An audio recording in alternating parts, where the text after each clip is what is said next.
और इनका दावा है कि पटना को जाम कर देंगे। मेरे गांव का नाम मेरा चानो है जी।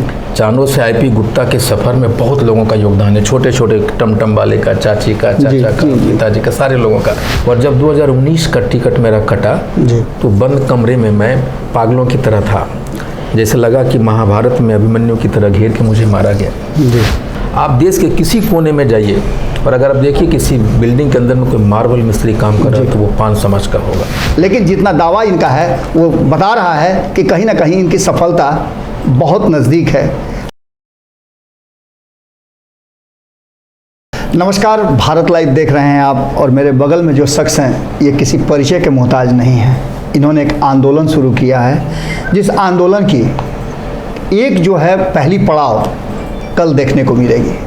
जब ये आप खबर देख रहे होंगे तब तक इनके लोग पटना के लिए कूच कर गए होंगे और इनका दावा है कि पटना को जाम कर देंगे।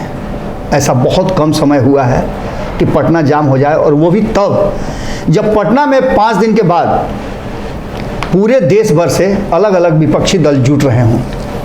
इसके साथ साथ नरेंद्र मोदी के विरुद्ध एक बड़ी लड़ाई का बिगुल फूंका जाना है, और ऐसे में इतने लोगों को जुटा देना और अपनी शक्ति का प्रदर्शन करना इस बात की तरफ इशारा करता है कि महागठबंधन पूरी तरह से तैयार है और उसके बड़े धड़े के रूप में आईपी गुप्ता जाने जाएंगे।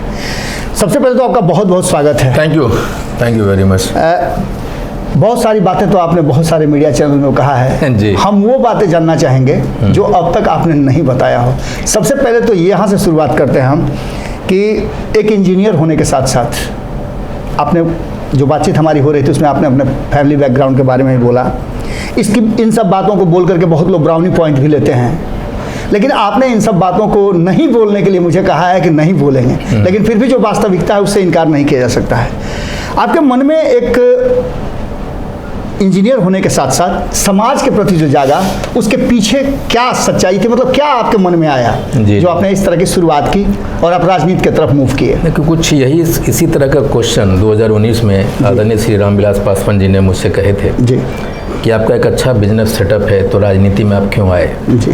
तो मैंने उनसे तपाक से कहा था कि आप डीएसपी बन गए थे तो आप राजनीति में क्यों आए। तो उन्होंने एक घटनाक्रम का उन्होंने जिक्र किया। जी। मेरे जीवन में भी एक घटनाक्रम है। मुझे लगता है कि एक राजमिस्त्री का बेटा जिसके पास 10 रुपया भी नहीं था जी, और ईश्वर ने बहुत कुछ दे दिया, तो जब ईश्वर आपको देता है तो मुझे लगता है कि you shall be giving back to society. बिल्कुल। तो हम सोसाइटी को देना था मुझे, जो मुझे कुछ मिला है। मेरे गांव का नाम मेरा चानो है जी। चानो से आईपी गुप्ता के सफ़र में बहुत लोगों का योगदान है, छोटे छोटे टमटम वाले का, चाची का, चाचा का, पिताजी का, सारे लोगों का आईपी गुप्ता बना। मैं सोचता हूँ कि मेरी सफलता वो तावा पे छींटे जैसा, पानी मारने जैसा है। मैं जब खड़ा होता हूँ तो मुझे लगता है कि गरीबों के बीच में, हमारे समाज के बीच में एक महल खड़ा हो गया जी, जिसके चारों तरफ झोपड़ियाँ ही झोपड़ियाँ। मुझे याद है कि 2015 में जब आदरणीय नीतीश कुमार जी ने हमारे जाति को अनुसूचित जाति का दर्जा दिया जी, तो बहुत सारे लोगों ने केस किया हाई कोर्ट में, और सारे जो नेता थे हमारे पान समाज के वो हमारे पास आए।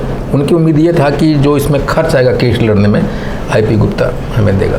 तो पहली बार मुझे अपने जाति को समझने को, मुझे नहीं पता था कि जाति क्या है, पान क्या है, शर्मा वर्मा क्या, नहीं पता था। तो फिर मैं जब चीज़ों को देखने लगा, रास्ते समेटना शुरू किए, हाँ, तो मुझे पता चला कि हम 80 लाख हैं जी, और हम में से एक भी आदमी कहीं नहीं है सत्ता में। मैं प्रशासन की तरफ गया तो एक भी डीएम नहीं, एक आईएएस नहीं, मैं देखा एक आईपीएस नहीं, एक एमएलए की तक का टिकट नहीं दिया गया हमारे समाज में। मैं सोचा ऐसा क्या है। और जब 2019 का टिकट मेरा कटा जी, तो बंद कमरे में मैं पागलों की तरह था, जैसे लगा कि महाभारत में अभिमन्यु की तरह घेर के मुझे मारा गया जी। तो मुझे लगा कि भाई इतना कमज़ोर हम क्यों, नहीं अभी और सफ़र तय करना है जी, इतना कमज़ोर क्यों। तो जब मैं पीछे देखा मुड़ के, क्या कारण है भाई, हम कौन हैं, तो मैं पढ़ना चालू किया, ये क्या है पान, ये क्या है तांती तत्व, ये क्या है अनुसूचित जाति। तो मैंने देखा कि मेरे पीछे में कोई महाराणा प्रताप नहीं, मेरे पीछे में कोई कांसी राम नहीं, कोई शिवाजी महाराज नहीं, कोई बाला साहब ठाकरे नहीं, कोई लालू प्रसाद यादव जी नहीं, कोई नीतीश जी नहीं, कोई लालू जी नहीं। जब मैं इनको देख मतलब ये लड़ाई आपको अपने लड़नी है, ये आपने तय कर लिया था कि कोई लगना कि जिस समाज का कोई इतिहास नहीं जी, उसका कोई फ्यूचर नहीं, तो मैं अपने लिए कुछ नहीं करना, गढ़ने लगे इतिहास, गढ़ने की तैयारी कर रहा हूँ जी। और फिर मैं सोचा क्या हो सकता है जो मैं करूँ, जो हमारे लोगों ने नहीं किया, हमें क्या करना चाहिए। तो ये हमारे अधिकारों के लिए, या यूँ कहें कि अस्तित्व विहीन समाज को जी अस्तित्व दिलाने की एक लड़ाई है। इस लड़ाई में आपकी सफलता, सबसे पहली सफलता जो होती है किसी भी लड़ाई की, वो होती है कि अपने अधिकार और अपने डिमांड को पूरा करा लेना। आपने एक डिमांड तो पूरा करा लिया, अपने समाज को आपने एससी में शामिल करा लिया जी। वो उपलब्धि आपके लिए कितना मतलब खुशी देने वाला था? देखिए, ये तो एक विशेष परिवर्तन हुआ है जी। हमारे समाज के लोग राजमिस्त्री थे, मार्बल मिस्त्री। आप देश के किसी कोने में जाइए और अगर आप देखिए किसी बिल्डिंग के अंदर में कोई मार्बल मिस्त्री काम कर रहा है तो वो पान समाज का होगा। लेकिन जब से अनुसूचित जाति का दर्जा मिला हमें, तो हम नौकरियों में आने लगे और भारी तादाद में आए। इसलिए तो मैं आदरणीय नीतीश कुमार जी को धन्यवाद देना चाहता हूँ कि उन्होंने मुझे दर्जा दिया। वो अपनी गलती को सुधारे, जो इतिहास में गलतियाँ हुई कि हम बुनकर थे, हम 1952 से पान थे, लेकिन कुछ ऐतिहासिक या सर्वे की गलती की वजह से हम तांती हो गए थे पिछड़ा में। उन्होंने उस गलती को सुधारा, हमें अनुसूचित जाति का दर्जा मिला। तो हमारा ये सच है कि हमने अनुसूचित जाति पान तांती से पान में लाने की हमारी कोई भूमिका नहीं रही। मैं सिर्फ चंदे दे दिया करता था अपने नेताओं को, लेकिन उसको बचाए रखने में मेरा एक योगदान है और हम लोग लगता है कि हम आगे बढ़ रहे हैं। गुप्ता जी, छोटे छोटे पड़ाव को होते हुए आपने रामविलास पासवान का जिक्र किया, आप अभी कांग्रेस में हैं। छोटे छोटे पड़ाव होते हुए आपने बिहार के अलग अलग जिला में अपने लोगों को संगठित किया, रैलियां की, लोगों से बातचीत किया, जिसकी परिणति एक स्टेप आप पूरा करके फाइनल स्टेप में बिहार के राजधानी पटना में लोगों को जुटा रहे हैं। जी। क्षमता कोई मायने नहीं रखती है जी, लेकिन आपने जो दावा किया है कि आप इतने लोगों को जुटा देंगे, उन 80 लाख लोगों में से 10% अगर जुट जाते हैं तो निश्चित रूप से जो आप जगह लिए हैं वो जगह भर जाता है। लेकिन आपका दावा है कि नहीं, कम से कम 20 से 30% लोग आएंगे, यानी कि पटना में 30,000 से ज़्यादा लोगों की भीड़ आप जुटाने वाले हैं। कैसे ये संभव हो पाएगा? देखिए, मैं आपके माध्यम से सरकार से अनुरोध करूंगा और आपसे भी, आदरणीय मुख्यमंत्री जी से, उप मुख्यमंत्री से, पटना के प्रशासन से जी, ये हमारे अस्तित्व की लड़ाई में थोड़ा वो मदद करें जी, और बसों में लद के आ रहे हमारे गरीब भाइयों को बसों को आने दें जी। इतना मदद चाहते हैं आप, मेरा करें, सरकार करें जी।